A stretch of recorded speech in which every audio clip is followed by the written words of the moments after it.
is a very important show. It's one show you cannot afford to miss. So grab a pen and a piece of paper, call your friends, get your family involved, because I'm issuing an alert. There's a state of emergency with America's water. Lethal contaminants are creating a toxic mix in the water that you're drinking, in the water you bathe in, and the water you brush your teeth with. Parasites, chemical cleaning agents, arsenic, even animal feces can be lurking in the water in your home, and you don't even know it. Today, I'll tell you exactly what you must know about the water you drink and how to protect yourself and your family. This is life-saving information. Take a look. Water. It's the primal source of all life on our planet. We drink it, we bathe in it, we grow our food with it. Without it, we will die. So when we turn on the faucets in our homes, we expect the water that pours out to be clean, fresh, and safe. What you don't know is much of our water is making us sick, maybe even killing us. Here are the hard facts. Every year, nearly 20 million of us get sick from water infected by parasites, bacteria, and viruses. And 1 out of every 10 of us gets exposed to water contaminated with toxic chemicals, poisoning our bodies. Manganese, barium, lead, even arsenic. All of it pumped illegally into our soil, contaminating our water supply. The New York Times reports the Clean Water Act, passed in 1972 to protect the safety of our water, has been violated more than 500,000 times just in the last 5 years alone. Who's poisoning our water? Businesses of every kind, from large chemical factories and power plants to your local gas stations and dry cleaners. But also you and me, the products we use every day. Prescription drugs, shampoo, sunscreen, all are showing up in our water supply and often can't be filtered out. America's compromised water puts all of us at risk. But would you know if you and your family are safe? I've called on the very best experts to shed some light on this very dark subject. First up, Charles Duhigg. He's a New York Times reporter who has blown the lid off what's happening to America's water. In a series of articles called Toxic Water, Charles has spent the last 10 months compiling a state-by-state list of clean water violations that is absolutely terrifying. It's way more extensive than any information the EPA has, and it exposes major flaws in the way our government protects our water. So Charles, again, congratulations. And I opened the Times, and I saw that big picture on the front page of a kid whose teeth had been rotted by some of the food and water that he'd been exposed to. Teach us a little bit about where these pollutants are all coming from. Share with us some insights about how this would naturally happen, even if someone didn't want it to happen. Well, Congress in the 1970s passed laws to protect all of our water sources. The Clean Water Act is the most famous of these.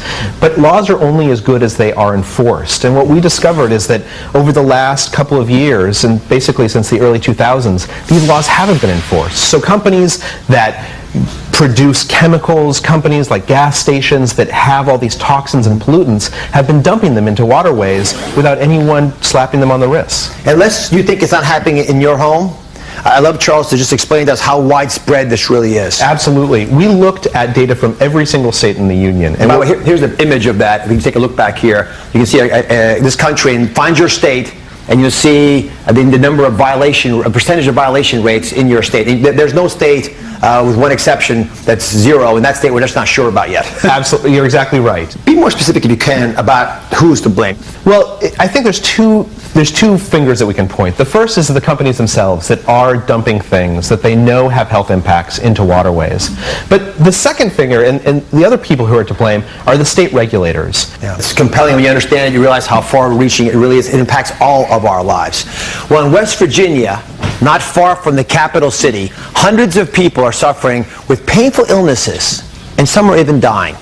They and many experts believe the diseases they're coming down with are a result of several toxic chemicals that were illegally dumped into their water by several coal mines in their area.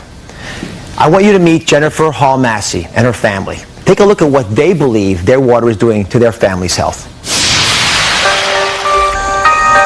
When we moved here, it was wonderful. Oh, good kids. My neighbor to the back of me is a mountain. In front of me we have a creek.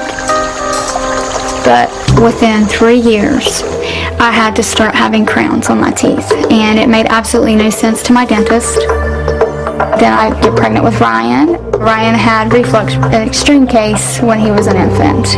Clay had eczema really bad all over his face, his legs, his arms. My oldest boy, his teeth went awful.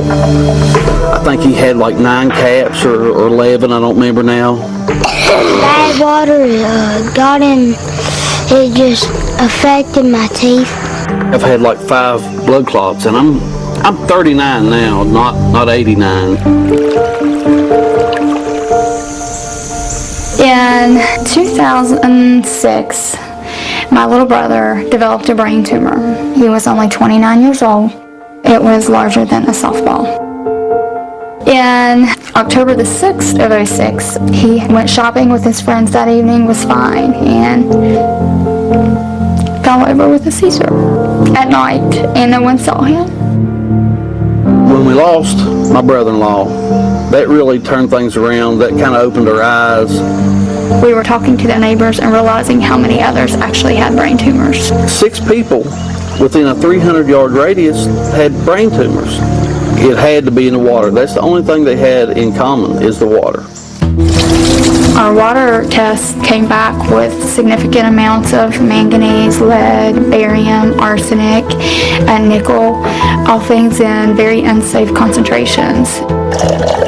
Now we do not use the water for anything other than bathing, and I do have to wash clothes in it and clean the house with it. Your number one job is to protect your children, and it's hard when your child is in the bathtub and you know they're sitting in arsenic and high levels of lead. This is America, but yet we don't have safe drinking water. Well, Jennifer's with us today. Thank you for coming. You're welcome. Thank you for having us. I mean, it touches all our hearts when we see that. And if I could actually speak for all the moms out there, I mean, you do what you think is best for your kids. And something that seems so obvious is giving them water, which seems good for them, ends up to be toxic for them. Yes. And how did that shake your world? It was a shock to us. You know, this is America. This should not be happening today. And, you know, it kills your heart when you have to bathe them at night and know that they're sitting in arsenic, lead, manganese, things that they should never be exposed to. I mean, how do you manage life when you don't have access to water? I mean, that's the picture that I saw, actually, the first day. What we do, we limit our exposure to the water. You know, have containers in the bathroom. If they brush their teeth now, they get a container. They take the container, pour water in a cup, and they use that instead of using the water from the faucet. Ironically, we've been doing that for about 1.5 years now, and Ryan has not had any more dental issues since we started using that kind of water. When you look around you and see the other families that get sick, and you spoke about your brother. Yes. The fact that there have been other people who have died. Yes. So, you know, cavities are one thing. Yes. Brain cancer is a different thing. Yes. That must hurt. Oh, yeah. We have had 6 brain tumors within a 10-mile span of our home, and half of them died. I actually have a list of a health survey that was done in your community, and these are numbers that are surprising to you, but upper respiratory problems, more than half the population, as with dental issues. Yes. A third of the people have big skin problems. More than half have intestinal problems, a lot of gallbladder issues, stomach infections. Don't you get angry? Oh, you get very angry. It's sad. It's really sad. And the scariest part, you know, now we know what's in our water. You know, 2 years ago, we didn't know what was in our water. But now that we know, we still don't know what's going to happen to our children tomorrow, you know, or the next day, or 5 years down the road. And having no control over that, it's very scary as a mother. Well, to help me explain how toxic water affects your health, I've invited the leading physician in environmental health in this country. Dr. Patricia Meinhardt is one of the few doctors trained in the risks of contaminated water, and she's worked with the EPA, the CDC, and Homeland Security to help keep our water safe. So when it comes to toxic water, we're talking about 3 basic issues. The first is the toxic chemicals, like what we've just heard about in West Virginia. If you could help all of America understand a bit more about how real of an issue these are and how it's going to impact our life. The EPA regulates about 200 different chemicals in our water, but remember, we use chemicals for everything. So there are about 84,000 chemicals in industrial and agricultural use in the United States, and many of them are soluble in water. So if they're soluble in water, that means they have the potential to contaminate our water supplies. And Jennifer's story is very common because remember, these chemicals are colorless frequently, odorless, and tasteless, so you may not have any indication that your water has been contaminated until you've been exposed to it for many, many years. And just to be clear, that's sort of category 1, but category 2 are things that we do. The way we shampoo ourselves, the personal grooming items that we use, all these medications that we sometimes use and throw away down the toilet, they all enter into our sewage system, they enter into our water supply because of that. And some of these products, especially some of the antibiotics and chemicals that we throw away, actually change the way hormones work in our body. In fact, if you look in major urban areas now, there are no more male fish. And the reason for that is those fish are born both male and female and evolve into being males or females depending on what chemicals they're exposed to. If you overwhelm the fish's natural chemical system with toxins from our water supply, which is what is happening, they all evolve to become female fish. Again, it's one of the signs that this is not just a subtle problem in one part of the country or another. This is in all the major urban areas of our nation. Dr. Meinhardt, talk to me a little bit about parasites and bacteria. And I know that this gets into that basic fundamental reality that we have a lot of livestock and we have human sewage as well. And the management of that has become a problem.